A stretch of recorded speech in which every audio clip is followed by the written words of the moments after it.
จะหันกล้องจะหันยานจะหันกล้องเลยล่ะนี่ก็จะหันลำเจ้าครับหันลำรักหันลำเจ้าจะปุ้งเนี่ยเรื่องเราเรื่องละพอแล้ว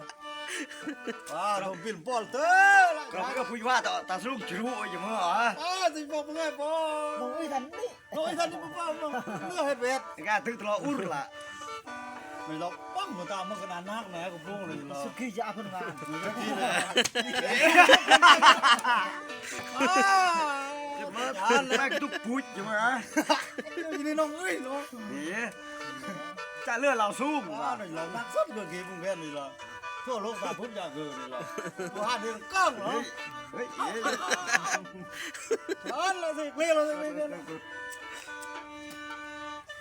เราจะปรุงให้รู้เรื่องพอมาเกิดเลยนี่ละมันตัวสารนี่นะจีละเดี๋ยวกันจะนักคนหลาดบ้านเฮาเลยนะจานนี้พอแล้วนี่